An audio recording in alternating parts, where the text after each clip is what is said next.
Yan, isang mapagpalang araw na naman sa ating lahat. So ilang months na itong ating patola na ito, pero continue pa rin ang kanyang pag-produce ng bunga. Isa yan sa mga bunga. Yan ang gaganda on. Tapos ayan din. Ito, pag ganito, tanggalin na natin yan.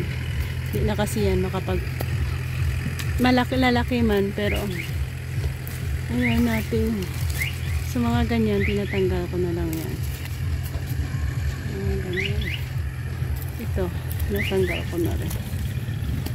Tapos, ang naiiwan lang dito, yung mga magagandang size at magagandang shape. So, yan. Isa yan sa magandang shape. Ayan din. So, pag ganyan, tinatanggal ko rin yan. Ayan, mga extra yan, kasi hindi yan makapag-produce ng bunga, or makapag-produce man maliit ang bunga na dala niya. Ayan, tinyo pa rin, ang gaganda na.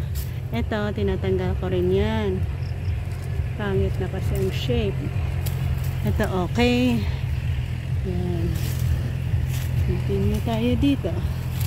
So yan ang ating update para sa ating magandang patola dito.